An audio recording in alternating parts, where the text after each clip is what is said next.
Now that I have saved some money to build my dream home, I'm really confused about which estate company to approach. My friend had a bad experience with a particular estate agency after completing his payment and could not even get his title deed. This is serious. Good afternoon. How are you? Thank you. My name is Oli. I'm from EJ Investments. Understood. Thank you. You know, I must say you came at a very right time. Really? I was thinking about houses. Great. What can your company offer me? EJ Investments can offer you a lot. We're unique in the market. Okay. We own our properties and we ensure that they're developed with modern technologies. They're affordable and they are strategic locations. We don't just sell pieces of land, but we create settlements. What makes your company different from others? We're different from all real estate companies in the Gambia because what we have to offer is affordability, safety, and security. We ensure that you get a legal contract from when you pay your deposit, and within 4 weeks of paying your final settlement, we make sure you receive your title deed. 4 weeks? 4 weeks. That's interesting. Yes. Now tell me, what real estate service you need? It's absolutely EJ investment and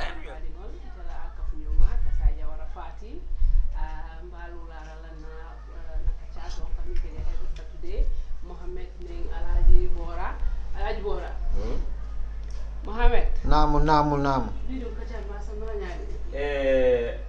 Alhamdulillahi rabbil alamin. Alhamdulillahi rabbil alamin.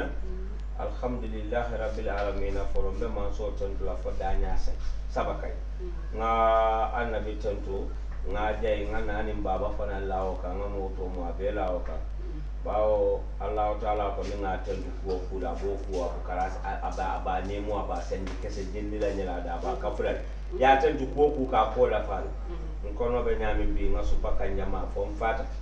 Ala endadi na mbensa upu kananga mulu ni mule kacha e ka minna konna badia kacha minka le Gambia jang kombo bidilo sato kono badia bala o kambe mobe konto nandal fan min kunne bija jawara fati musukilum konto fula beta fan konto na fati haidara ani jawara diko be fan konto na bato ni Muhammad mfan kafu nyom mfan badi ibe nyamama ya karo fana na bebe kondo bi kachabe den ni minna kono kan fanu tabake delta ba no la fola bi jamala ba fo kam ba ngamin no mbola tele wolom bi mpanan si mol kondo ha enne o ke nganya bake badi wol mbal tentula bake mbal jeyla mbijang alhamdulillah rabbil alamin be mol tentula because ñu munya platform la di not only coming kakachaki je but si mol hakilo bulani nintel fanam be ku kendo mento ning arabanala ning ala kititala mbe to start la within the Gambia jang memo say no to tribalism and the spread of our beautiful culture. So mba start la Westfield Tipagara Kadafo Fatoto Jara Somanyal ning ala kititala and many emphasaje alhamdulillah olom Petrogas the funds are for thank you so much. Sebastian Thomas and Lanconte, we are proud of you people and then we appreciate it so much and may God bless you. Bora. Abarka bake abarka Muhammad ilo kuma nyimala.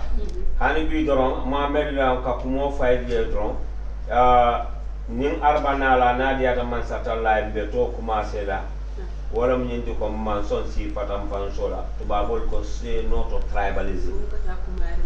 Mo fana mena wo tole kala arbanala adon harmade manin kol ko nyami yeturo ni nyande ni to be kuli lo ti buka nyinya yo harmade nyantala yemo tentu ya jay ni nyabe tentu sunu jayri sule ani ala ni ma tentu ya jay ta harmade tentu ya jay wo ko to kambe Petrogas kontona etel million fasa wo ko membo ko Sebastian Thomas na Indian Keba ni na Keba ka minna ko Lanconte mba fanan konto na back million fasa yembam kachabe den ni minna bi wolon badi ya bi walio badi kunda fitino siata badi kunda molla badi yal bi abe nyamen num anabe nyamen sayta kilenti yo bilom soto warta bar bilo fanam badi ya kaja ta jakata nyoko na jidika yo lafta bi ko la kacha muna mu badi yati ani muna na bi badi ya manti ani muna ka badi ya tieni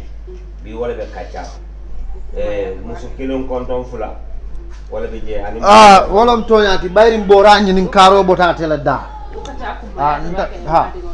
sa chan swada badin kunda ako muna ka waliyo sabuje anin badin kunda muna si chokinyolo sabuje dunia fanuta de billahi dunia fanuta baake bala fala dunia fanuta alkana meranda siata de e mbellan konta karfara president Baroma State House ha e dunia fanuta bala fala momo jututa badiyala e jutute fawn tonya katu mobu ke fan wulu mole ke wulu mole ke kulli mole ke tola mole ke bambani mole ke karandi mole ke londi kula oto hada mandi fan e badim follow muy wulu lalete follow e bani fati alata kola wolle si dunia eta nol nyanta diala nyadil eta nyanta walla kaune follow nyanta walla kaun e nyanta sonna walla kauna if you lack discipline you don't respect your parents it's a progress sort of not. So the first point of communication between families is from a parent to a child, from a child to a parent. So that love should be strong. Wakano nyanta bamban na bakel. Aka bamba nyadile, badi aka start nyadile. Ete wulula, soko ba kumayata bakel. Ka dinne karandi, self-love la, wala mfan kanoti, ka badi kanu, ka terol kanu, asina banku di kanu. Because charity begins at home. Sada bondo kadamu to kordala kon. Bar nita wululal follow wolmu daji ka sifa menti. Jama diun fanan kolata. Wato do diun fanan buka bo fala. Wando buka samwa dingu. Ha. Yam faham. So wato dolu nkan diun karandi nyamen, nke mara nyamen, nke control nyamen, daji ka kilona ka finti na ita school. Inakata from their association, their gatherings. Because ikamuna fwe number one ning bi etem fuloti nyindom manding kodi. Niba fintila bama ko ifelebe fintila manding ka fula surwa e momo je sila ka bebunya. The child will go with that word. But ni ka ko etam manding kolti wala etam surwalti. Isolon ko emu surwa dingul di moma fiseti jan site kan. Etalam number one ti. Dinde uno kuma kauna ka finti. Si do fon sa konton no amanke siyo menti aya nya kaswala horo manta ya nata kanu bali ya nata andu no meta fon o dinnin sifa ni akarandi wala hanala brother sol ika brother sol je the same mother and father ika ill will soto nyoy ika nyo danka ika koro duwa nyoy fo mol fon kasi ka fa amere nyili bota bakilin fa lol ba fo amere kense bari Mohamed me kuntule yes yen kuntul bari pat ika dol jele ila wulula ka jiko min soto dinningo ko daji ko ha ala kuluro bi jel ala fa nae anala wulula muso bora longa indula bang ikamera imande hani fenda fa daji ko min katara nyina ani daji ko min katara nyina Mohamed kono ka furudun na lambadu mo to nyalti aka kendo eka mol je fa ba bakilin fakilin ila morphological appearance as a physical outlook mankila for mol ka ba ayu so ko ina dental from the look then attitude fanambola nyama wato dol mo ka din wulule in all circumstances but wato dol fanan there is a possibility ko ete din wulula ebe mo dol din wuluka because ete fa manya ete ba manya e ko dinni wuje fa wala ka ba control abama voni molbe diamula nyame niu nyina ka vai mbaye nyanta diamula ten. This is how you're supposed to talk to people. Iman nyanka nyinjabi yen nyinjaw ya iman nyanka jaw ya dingo ka the role of a mother at an early age ala fanan course din sifa wuluno mo jaw fula balal nyin kamala ala ta ku jaw jama kenola at once aman ko mansat أقول لم نسير لك صدرك ووضعنا عنك وزرك الذي أنقض ظهرك ورفعنا لك ذكرك فإن مع العسر يسرا إن مع العسر يسرا فإذا فرغت فانصب وإلى ربك فارغب. Two difficulties at a time can never occur. At a man satalla leofo. Ita kolea sotale na kolea la wakan. It's not possible. Bora. Ala Muhammad. Pari fanansi juice yala ma mol meta ning jubele be nyamala. Yalo mutol sala kol koleta. Nyanta kulel wonna folo niyamo e badiya. Kumolo mo bar badiya tennem fudi. Badiya manna ni ne min dam dam ba kilim fa kilim. Badiya manna ni ne min da fala wadam man. Badiya manna ni na ko bani min dam man denta. Badiya manna ni na ko mil dam mawuluta. Bari badiya fam batu ngafoy. Ala fam kole ko misir mol nal bebe keta ngani ya kilinti. Adunga bebe misir me ala kono na misir me sahata. Ala embula min na ngake. Mbemo bakilin fakilin nete kabuna ka Muslim brothers and sisters. Ala Muhammad sinyo mu badin. Sinyo kendo badin kendo lom. Ter kendo mu badin kendo. Kafunyo kendo mu badin kendo. Febe mala hani banko dingul fa nal den tam bankola. Da kadem bankola fana wo badi ya bije. Nyomo yo na bal tema. Fama jiyo bala kuoto. Aliye batu nyola. Alnanya ta nyola. Alkanyo kampaya, alkanyo tulung, alkanyo kakusaya, almubadilet. Esken. Nga mimuta badi no dam man na mata ben. Bin yakul yo soto bi badi dam mamuka sije. Signol kanala jam fa jam mol kanala tumaran kol mil botanan. Wula lay nata nyindirola. Itaya. E botana manele nata nyindirola itaya wol be sitaje. Mune wono kanoni la foni haramadiya mi yesi jo fana mu badiya. Ha. Ha.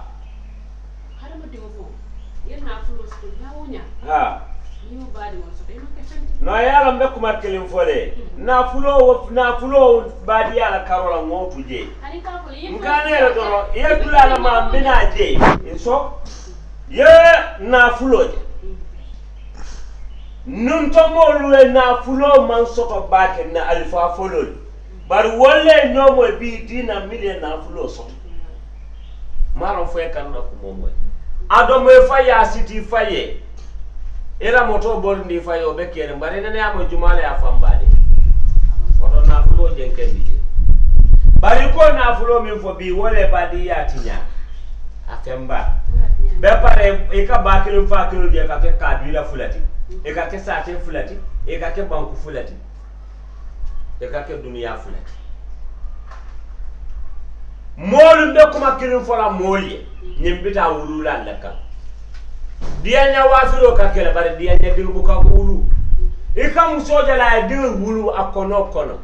Mili e fian sota no laka dia. Mili man fian sota mi buka dia. Wulula fanan buka taman sir kende ke wo. Niye dir fatam fansindi ye kam bindi nyola dunia fala kam nyindol bil yalon ke manke ko nyindoli be famu dala di dir la wali o felana ndanga mira fabe membulu delo ma nyanta kamol muta kende ini modo kafde ko ini modo denta batu fa fa soto nena fa soto na manden ini modo kafuta batu fa fa soto na fa soto na manden abi bitilo kono mbolo kono bitilo bi badia wali obe yaade nin dunia kono nin Gambia dala so e ko dala so fuuta bara badia o fundi badia nyaara de dala so man fu badia la fu be pare jalol fanan ka kinnala mol ka wali nte sanawol do e ka kinna nyum fadi yake lo ka wali bakil ka wali mutoy dimi mi wulu dimi belori kalo e ka fay ko njaka judo njaka ba kon muja judo muja bon ñun dol fana mbole fal no nkanale kumo kole ata muje judo ha de e ka ñun do di we ka njaka judo njaka ba muje judo wal ba falal muje bon e be fanjala no nka kumo fa yaro mandinka kan koleata bake mandinna kumo koleata bake wala na mandinna kumo ni ba fola mandinka kan mandin dil tulo benna mandin tosano la lansarol tulo benna mandin ko danni kadiyamu ka kumo ngani asitile kumo kumbota akoyem fom fo wato mansi ko la nyami man fo wonya yem fom woye manyan nan fo la miye yalla silale manyan nan lala wato minna imam fo wato minna inyan tam fo wato minno fo wato tambita say kanam ko kumo nyum kumboda ndala ka mandin ko kumaka kumboda de kumaka bu katoli ngam mandin ka kala foye ngajala kata dulata mam mo wati iko kasiya motu bara tulo kasiyeti ikumata moma e kay ko dindam fadan kuma balo moti ay soto le ke kay ye dingli day ye faali dang I warata nyawnya yo dunia na fulo soto nyawnya me fa nyolu dang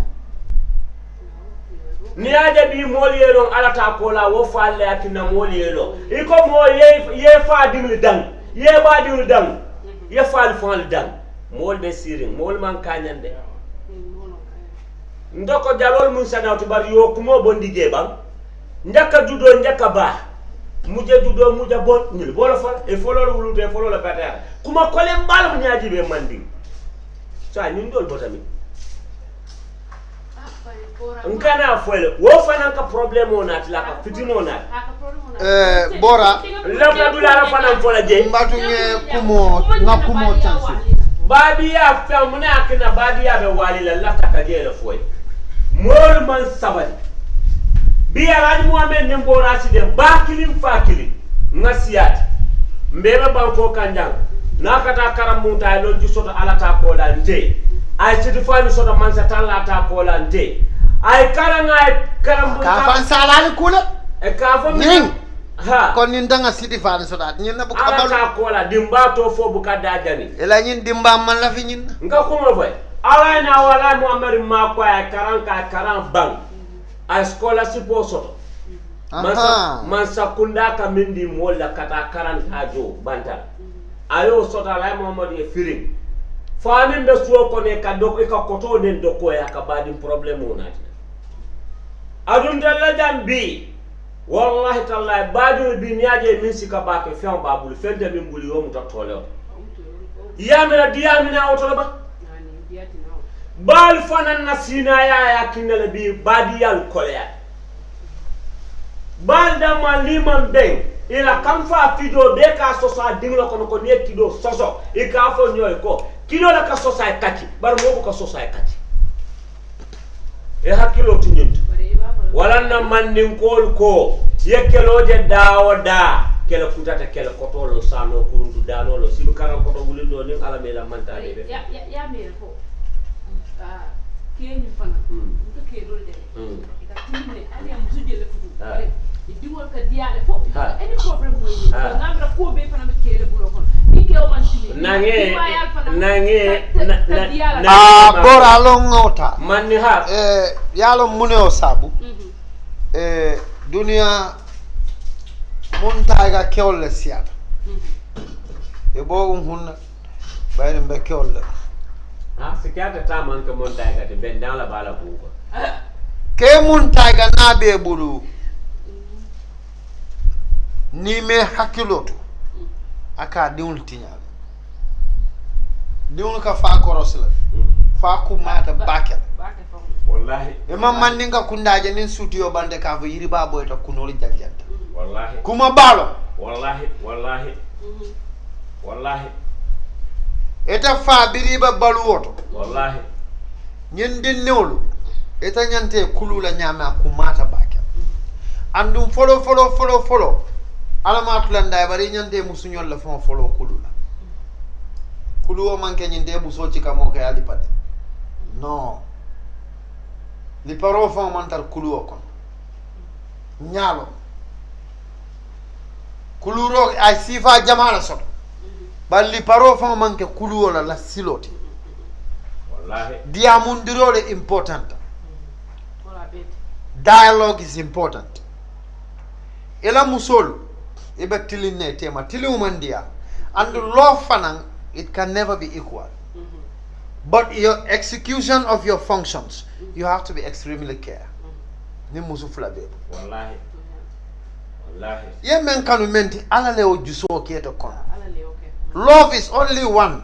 Im tamen van I only have one love. You understand? But nka damen fo kewle wala nyinti ko. Inyim musu fulol tema. Idi amunya nyanta calculate la baki. Kuma kaw nyanta kangania city la. Ande nyum musu fuloli tel ke kata nyoti bang.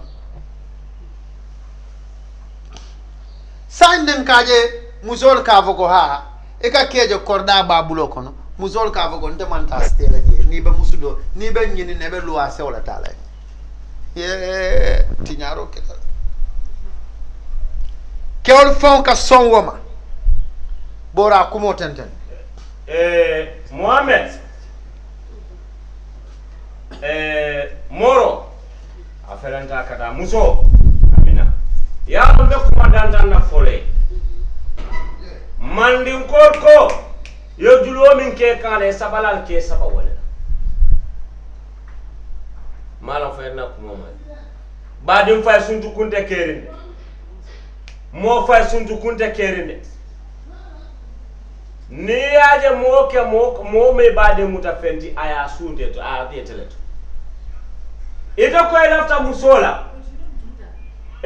lafta musola musoka lo aka foy ko ni bade unta sila ngod la fananje yaro fananta kenola ba ni ko lafta musola musoko ni bade unta sinola ada ayata re ni bade unta diari atuje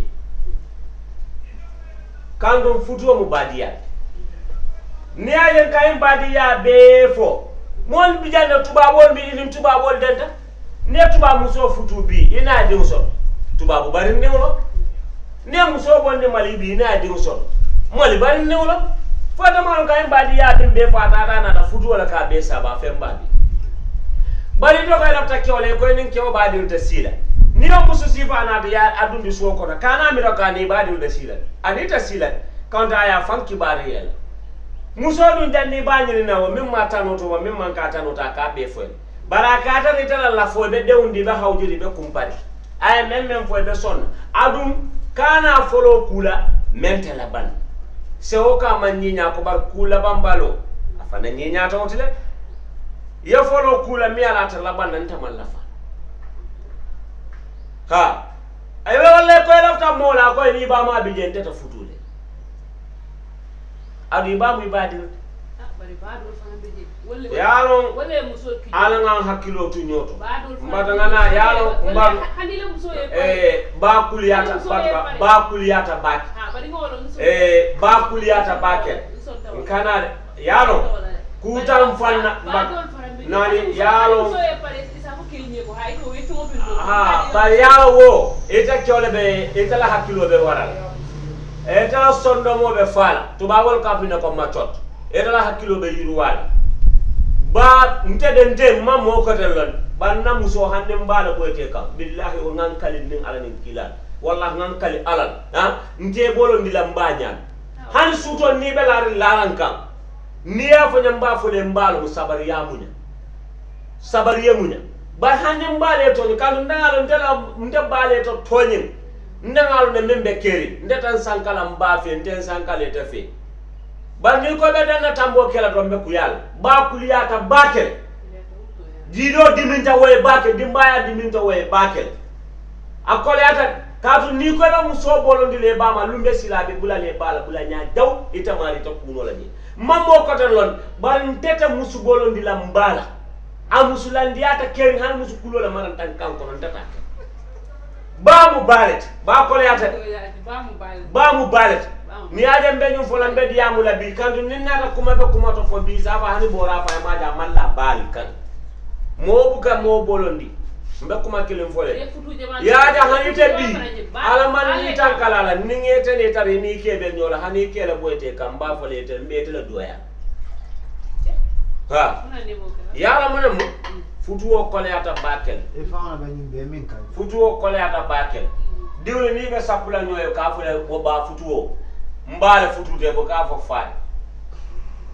malam fayalo nen dew mustafa dut bala ya kundani Sek Omar Futi Tal e ko birada ta Makka ke bale memfo arabol ka ko he ba tonya ete e fay dingla wul e famu ke kende bal ay banku mun ko biya ko arabol ala konti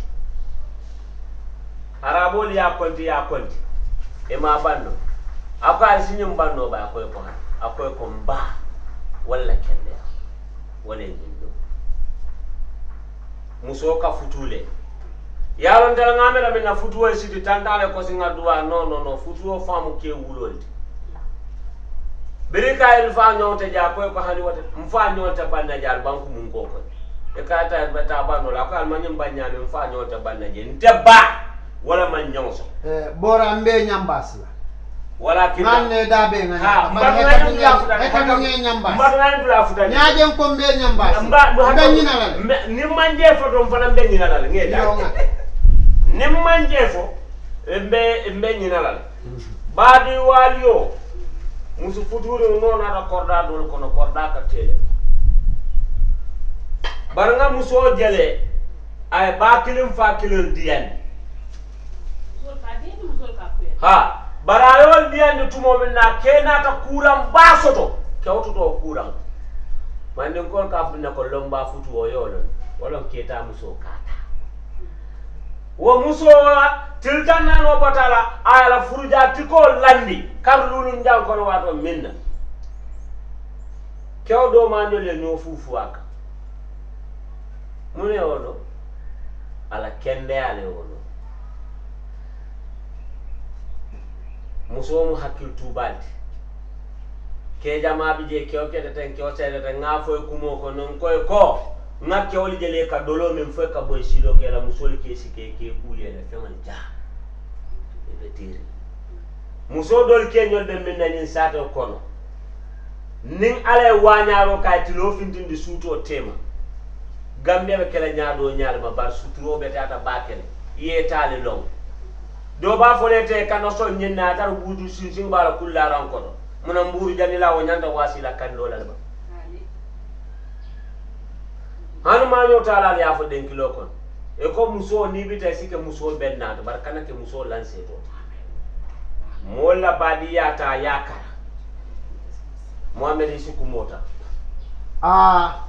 akumata bakel jammu banta bal banta bani kadiya bak muso kuma bata badin chokola bari muso fanan sabarola ka din kendol wuluye ando din kendol fanan ni wuluta wolto sabaro ka so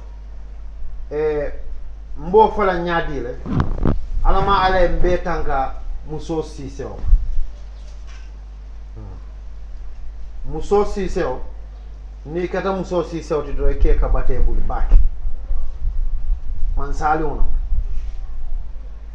sise muso jannin sise kebe futuo sotolal e ka korda bele yaay asatar kew korte na sewta ka bukan men wala na sise do nin sama do se lu musa do bamba yasa e ka vole igulo wol sa do mo wala sine ko ya because ye fa batande janni da fa be enjoyment on sur le bala ibaya ko ndi idunda sinkirol ko do lunda kalerol ko ibe nyo bayndel bari muso jata muso alama ale o dinde jata muso ni jata ke sulata kanal denkom ay la ko ay salaka be min kala ka dunya am ka chalti bari ba e ka ba fo ja wulu di wala me kanyan anda buka tonya fona di doli fama mo dol fonta man ke fonta dol tamu barakanta ya nafiki al ba nafikol be ngin saade ko non de billahi wallahi tallahi ngam en faale ngalo I travel a lot na dunia ya ile mbesiri ja na Sierra Leone ke na Nigeria ke na Togo ke na Ghana ke na Senegal ke na Casamance ke na Gambia ke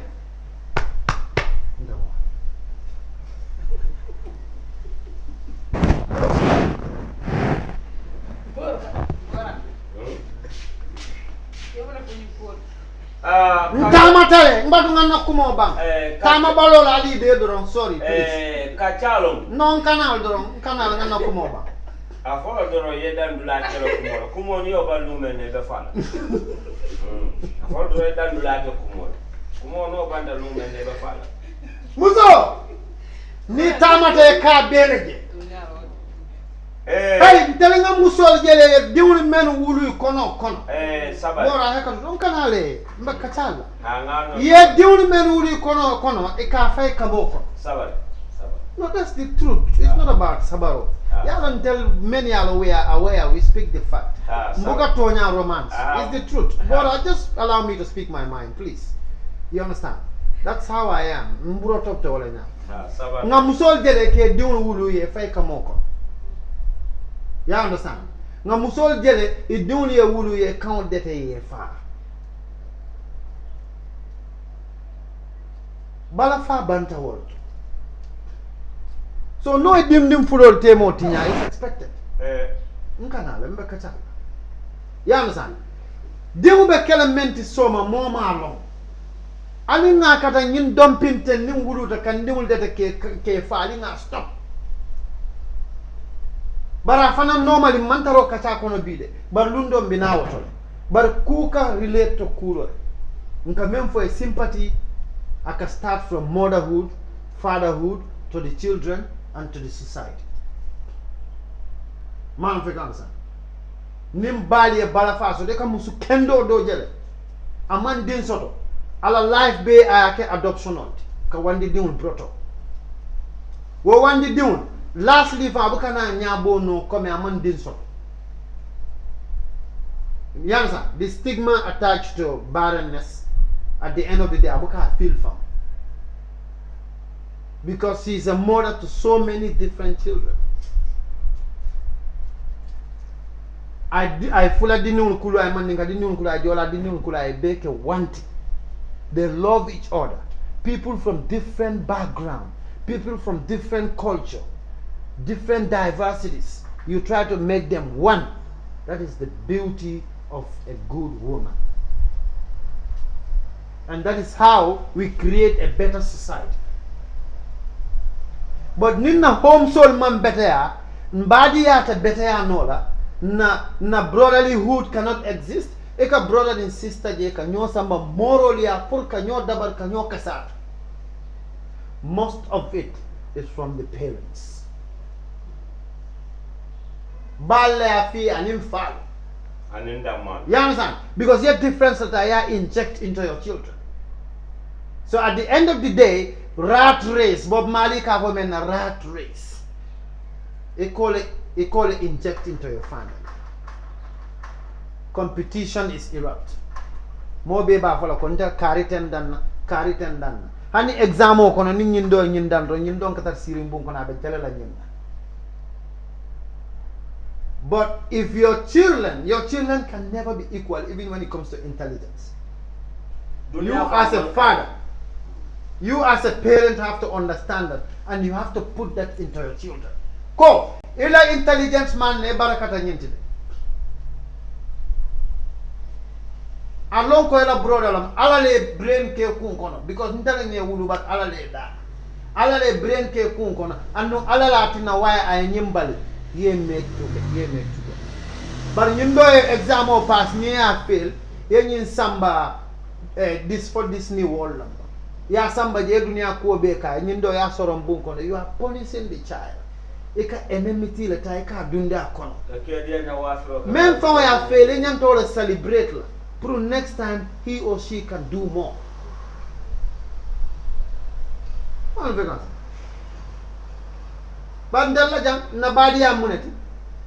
When it is time for our funerals and burials, that is the time we bring money, bag of sugars, bag of rice. Some are coming with cows. Nabade momo efenki jembadi kuna mahako tuali. Albe fure de la would I complain I nela. Ndarbe kelo fure follow bora heka. Mohammed. Sabadoro nge mapo. No, sabari. No, ntakela. Sabari iko subiri. Sabari ha. Yalo. Bora kachana. Dunia ukachalti. fayol abe mo hakilinta yalde yaaje baadin kunda nim bala fa ban dunya fa ko betal mo tekela bala fa mota manke hakili wala moti bari ya bala fa do yata dawda hakilinta yale akono ma wala wala yalo kuja ma fanan kake mbe sonna baadin kunda ni wala ya marota ni aya baadin kabula nim so do ko ne jututa ya marota ifa mi nga mol jele fa non la foire ya ye fansi ya pour mol ya no ko wolle yo ibado la bata ni la dewu ni la alhalo de nyani ye fansi ya mol de kerne bi mil ye fansi ya ifin ke fa ma nyol ka fa mol nyim na mun fa wala nga mo dol jele la family la bata yalo mekuma kilum fala ka chaani manta ke tubab kan la ba bon ma fala mol yo ko there's dignity in poverty and there's humanity in poverty. Nga mol jele ni ta jutute fanna obviously ni mol jutute la kane tel yalla man ni kol ko ni me fan jube mol ibe la barla e be fala ban ni mol me jibe kala ba sio ka kuntu ban yaje mem fa ni be no ye mo jama je bi yaay ay dum so aya fay ani nin ka mun na ya dum fay folo man som ya marol ndel yamel ko kakkodo bonni yaadi mola badin kunda wol mu dadaroti wata dadarti bado don min ka faya tu yo di soto nyaadi de ila mola fuare ay jututela ye min tabi ko ta domola ye fansi ay bani fani di amute ko hadi ikoto li di am nga bari ko di dane miliyan ko kaloke bari musol protect bari jututela sista sitari bulu bi etani mbe soko ni ko baya marla bu kaso bara mimbe america no ka ko kana finda kasi folo manso adu bi wo ati dim fay non bara ya doja muhammad ay dim fay janna dim fay ala moli yakarule atana dim fay kando mimbo silema ni yeo yama minto silema ni yo yama rota eta dim fay bana to nya fo nyoy ba de fa la man nyomu ta fet ka tun ko nim fel e ka faaje suwo ko na ding la tanga ka kina ding fanka jutwa fay molo ba din kunda nim man nyo ka nyandi nta bala fa la nyoy ma fa ko yetta di borale yetta di nyinna nga nyo ka nyandi kanda ye kano min so do bora ya kano di nyinna kano man na nyina oli kodo oda man te kodo yo fola nyanga fola ko bal damal fana yakinale dile man nyomoy no adun tonyalo momi yalo ko bilade sanji fula e ka kumo min fatulo ko fana tata na menta ada ye jawolo kono pour woyo landa be ko yala le dinni mu potol tiniyamo lo yala ni nyama ka tuonya yeke ba o ke ba je biati yo ko ta folota dindi yala ma blanda bari yala mo kendo de dawda faye na wultan bari yala mo kuruja dawda faye na tetetan mol nyanta nga nyina lo signol fane wala badia kuyande signol da male nyola badia tinya tinyo kuru ha esi signol de la bos ala signol du ata signol du fitino bije barata fal ani ndo su dum bunna abe men folo na findi da be da men folo de ata kele kele wolte ban edu ñu no la bu ko ya ko hay tel be so nañ ne ñi ñi fa ha eta ñu do fala ya ndundun danda ha ete kili keta taka nyabo nyar borle keta tamo dafulo wa tele mbe tele bu ko yela adu dafulo ngolon tamola dafulo ngolon lo la kumfiri nan ngawlon tamole la nafiko bukaya yaade adu man ngol yafa e ko nafiko ala subu kumun domo ko le fisala taka boti kandu subu kumun na odo mo bana nu kilo lete bar dimba ni o boy sato beleto ne mo tara wulo ko don kalero manke dawle o tela ma sibolo nyem fana mbe na badi yal fana tinyal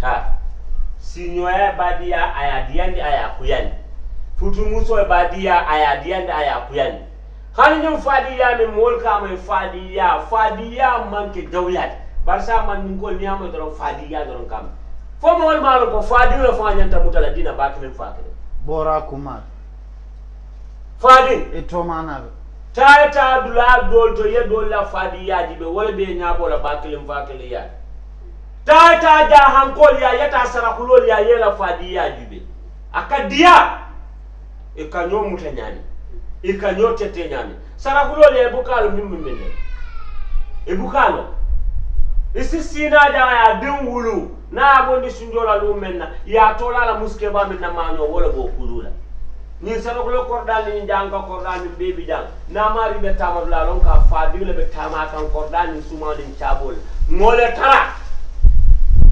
barke barakanta o fanan ka kinala ko fitino ka dun suwo ko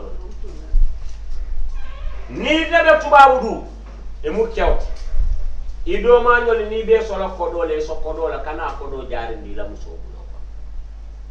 ko yamina nan ko do ma be tubabu du lafta ka dani ko do wala hanato tubabu du ko do babu la lafta ka dani al kakata la muso ya fa ko tambe mba dani ko do parce que sa masri ni har jawta mbemba bulu la mutata e kana fa hala wife la akina buka so because sa ni ngaki aka buka fa sa tarwati muso ja no na nimbe mba wulutale birin jam fola kira nimbe mba la wuluwo albana alfato bonnino la ala le yo kadu ala mi yo ka sa bonnino barata bonnino badi ya fa nal diatal kafirin bari ka korda do je lumen na fa wol soto yetili la wol sinkiro katala o suwo ko nanun to kebal dibe na alfa folol e katia fendindo kunyo fendim bintia fotia e bukela suma banno do mal bar bile ka korda do je fam mani boto bukalo no je soto lalbe so ko barakolo bataji mbe bursu bi ni bi jula min to sanje tan commando damu wulol dindin kilen ka korda sanya million tan na ya alwa ya bang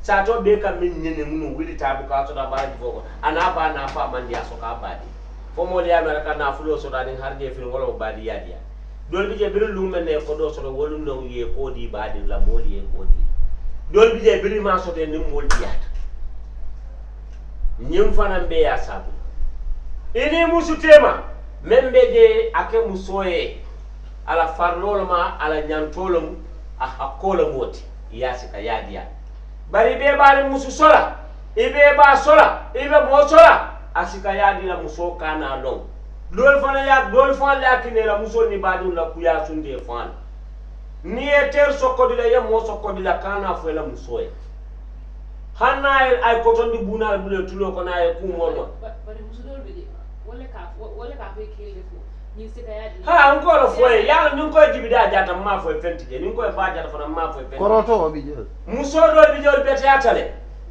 nga muso jala ko kewe ko ni man ku ke do ma e ko to be min dilante la mba dilal ngaw muso jele hani tamata korda be ka hawjena bar nga muso jele andi buka bula fana nga muso jele fa ya tabiro no yokko banni ya tabiro ke lumena kew fa so be bukera do morodo fa malo ko muso la kende ya hani kew malla file bukata bar ni man betea ni ta wato sida ka kel ko keba ko to lafta fono la ye toto ka da ko walla ye kero aka tariya muso la betea aka ke korda ko tawule ila dawya ake koye korda kono masibol kul kan sumunalo wayon koto muso kumata baadi ndude ndanga dula jel janni muso ena woro bebe diyaade bar bir muso dundal dum men han mi ke lalan kele man diya abi ka dula dol fana ja muso dol kamin ka man bede nin alay muhammad be tubabu du ete musu be alay muhammad la korda kono ete ma keti alay muhammad fadil be suwo kono afamani milidenta fala fana wol dilbe suwo kono ani nyim dol kanyan bari ya tandi konke ma na telle denta bakilin fakilin al telle la ko kole atamma ni nyim do finde da domoro al tabatula itani bola ya tata ya disassociate ke wala fon bela ya ke bakilin fakilin mute bultan nim fulola eta man ku kende fi woto mo malo sama be memulula dunya ha tubat colère musol ko fanan kele bar ndebo ka musol bile men ka so ka kewle e kana mol moy buroda falinda buroda man falin wallahi nyaaje binnel ko alna kunu kar muta ya jati nyaale eta pareta fatuma ko le pareta muhammad ma ko le munnen tambile ba kinele bo fole la musoye ay munen ne kay mo le man min ke kewe mun kula bu ikana mol moy honi billahi wallahi you are killing me no musudiya ka mo fa ko rete ba mo tara duniya alma tulanda bar kewdol kadiya mo jawkele hani DVD mols hani yusundur la dolol studio la fa wol tambita wala kewdol bi jende mal wol mumunet hani ya wali fa da handi tele dia kewdol bi jano le sipado Al Jazeera la mod itani la muso tema mola ditije bari badi fana yalo munaka ndani te dem bakilin fakile na kullo ko min ben ni tete ma miaro ko moma nyanarna hani mbali fa ma nyanar e ka to fola muso fata malo ko badi ka muso jutindi mola ayata to siri mol ko ne ha iba fala kela mol be nyaade he ndoke nyaaja hani bi wo mala korda banno abadi lebe siraya ndeke nyaaje bi wala yeke kol suto ha ite fambula oto ite ko be mobe na falola ite ko be mbebe siri ndiye ko sontala do ko le bela mano do mal mune be teje be pare mil fana mbeta amadula naale alla musol kol bora binet ko e behave ha afande behave la naale alla musol kol naale alla musol kol alkakalla musol nyinen kal badin la alhalu la jaw nimbora e ko wularo be mun kurtu sifal dunna be mun den ka sifal dunna la bula ini badul temo aketa musuti ba hani ba ma ni badul temo e ba bondiji atele denta bora dulado fanan kumata bake ha badin ko kono yo ko min ka damen fodon dindin o dindin ku canin kumola ka fale andum ko jani ko mo ka fale ndiyam dimbo ki ja ko nun ka sonu ha o mu toñalti bar hani kabi abuka bonde ala ku cayato ha ka damen foye wolum nyinti ko dindin bila dindin akulur nya important baka kumata baka muna nan ko dindin akulu nya beteyata nita babe findila walleta fa kane diunke ila CCTV camera nka kuma ba faale modol bije e diun lo mi la CCTV camera ni be findila ka fo ko ku katan ko ma nin nata ya fon yenna fiki ya dum dinni to bira dindi e wuli ya fo dula to bira dindi momo mata janyame momo dundanna bun kono momo kuma fomma nin nata ya fonye abba sifal na wulula sifal bijela be ke kunda be fa kunda ni tewo dinniwul kulu wo nyama foy bento wo nyama e mandaji ka kenda duito ni me hakilotu hani badiwul damol la kumo ni ya moy sa sindin nyo e ka modol jela altel la boda ba kilim fa kilim al molullo bari saja ñin don ka sataro ke ñie ñin don ka sataro ke ñie ñin do mandia ñin do mandia ndi be boda ba kilim fa kil kabiri dindinne dantero ke da nko alal diwul bondi CCTV camera abe siarina korda amanjare CCTV atari mo CCTV wala sio kuntu da nyin dolte ba hanne CCTV ko halama do la ka program ma singo man fefe de molum wallahi mo ko la foy na ya fa da fadi wala mala courant ka da la fadi na ya ke fa ke ba da di anda bu odo ko membo nyama ali nga kata no ku kendo dunna dinnul to ni no tata foy menta na kano dundi sondo mol kon ni no lof tata foy menta don e buka konnante ya soto no sondo moko wala hani ya sota ka dasala domandi ba nim morning konnante ya gurota na meta do aka kay masiba ko hana fulon kona ka tar fitiri ngel ay momo je do asi fitino nim kudo samba kan andum badin kundala ko ko la baake ngafo molen ko hada madi fon timmari mu muneti mba fasarla mune hada madi isi badi ya choki no isi teri ya choki ila do kudla isi mol keno kilinti kuma saba nin ala ya tankawama nin ala la kando bije ebe kela moti anger, grudge and pride. Anger wolom ka kamfa, grudge hasidia, pride fankuliando. Kono fa wala waru suwal ko dafa nim ala nyum bondita mari la systemo kon e ka keno hadama diwti e keno katu modo bije e ka jay fo harjela e ka jaay decision o dota kam fala ka duwato ni ka tariya kam fala duro ila kuja ma katina mer bu bari ñakala ni e groj soto wolam hasidiyat ila kuja ma katina ita katar bisir na durong be mira le be moltinyala nyamen ite fanda dala ite mode dala at the end of the day surwal kamen fo bora kamen fo demulo dikulo e katar wala nyama tebalinte e katar nyat pride fanan ka hadama di wona haajo tinya asila hadama ya nasi asila badi ya nasi ni pride soto pride wolum ka ke fon chikan ke fam fisandi e modo ja ka tariya fon jala e kumandim faydo asa fon hana ala nafabi ja ka fon wo ka fon fondi ku jamal o mo sifata badi ya chokino cause ita moldi melon ye pomposity la you know la grota waro ha ñing kuma sabo ali nga kata andu ñina ba gambia fon tar dendika kumandi moya fo mo si kamfa kumandi ndoya fo do si groj kumandi moya ke do si pride somebody ñine gambia no batani ikat ni tada nigeria billahi wallahi taala amanka ko hadama di mo ñanka hadama di wasip ba hadama di ñanta ka hadama di mo na buña dia ila boss Nigeria no kala boss la bago muta aya tembu anay dum bunko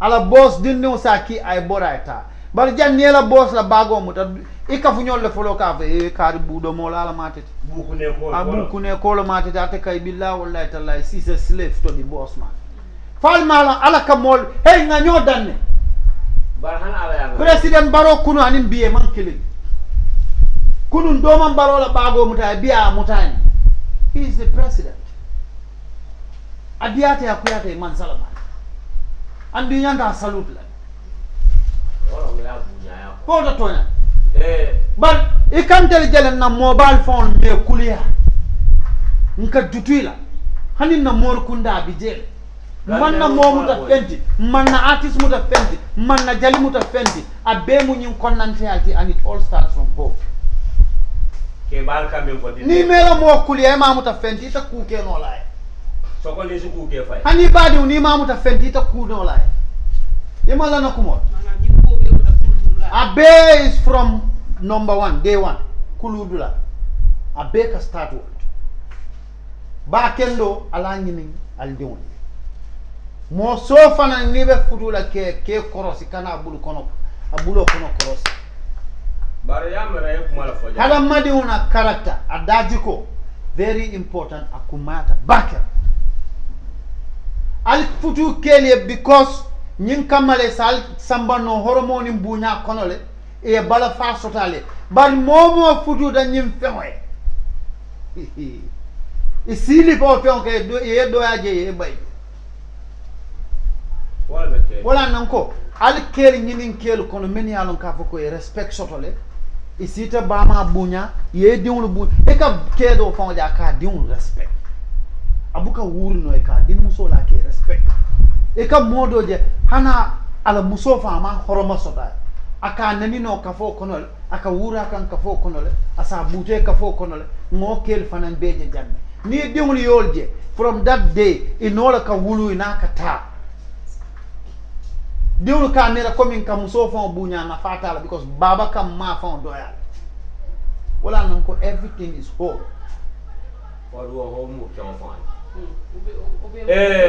comme ça Mohamed kay yakuma do fa lafta ke jan saje yalon alala kero fan nim badil damal ko to sonna la waliyo binya e ka badil la fan damal ja fan ala e badin do so ko ta bunya ha nda do mala mu nyinti kunun tan nyim bi jang nyenten de yabula e ka modol fa jala fan so fanan ko de fentiyo man ku kala aya kanu bar nyer fa min soto akam fata ka nyorta ngol fanangel akeda mansa kundati bang akeda palasi tiba akeda dawda ala nga song ala la soro suokono ala nga nyobunya kambe enti ne soto bare ala mo so suokono al kantel mallati koy al talle kulan katambe ala to ban yaaja yaso ngo fana deje kerne ala la kero ne akina la fana dol fana dam mal man benno adun nalta ka ben nin ala moso al nga songa nga bula noma ala le alon ayo ke dalilo min kam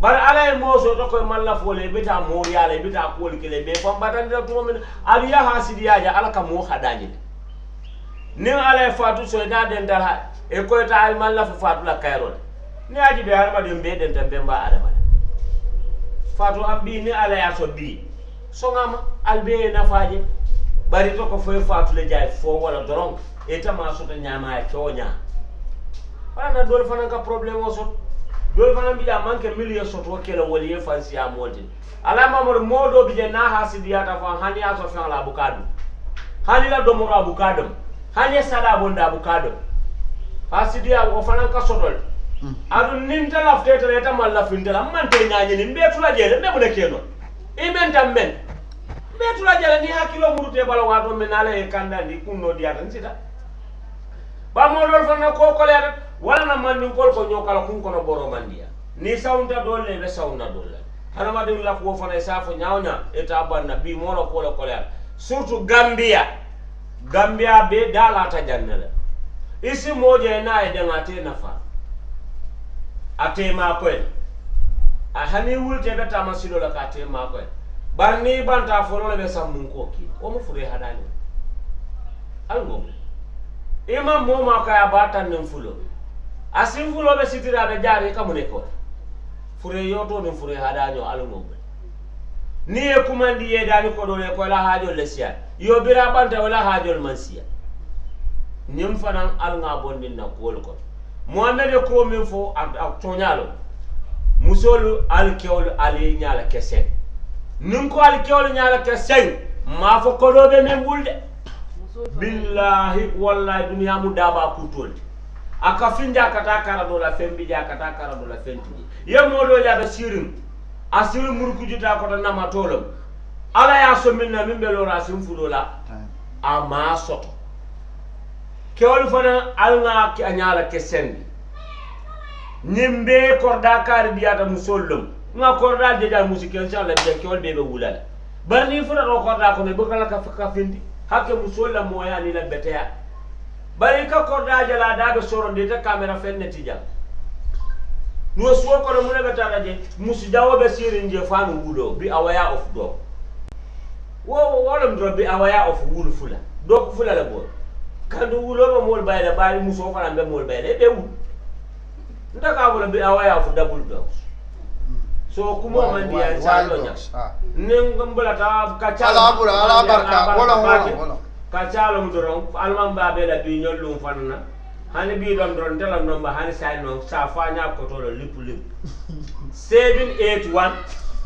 9391 fatu asafi ngasafe 781 9391 ala baraka bake ko sibiti ko ha ndal fanan kana to start na number 781 9391 bora kaya mune ba fala kanya tanye lo me 781 9391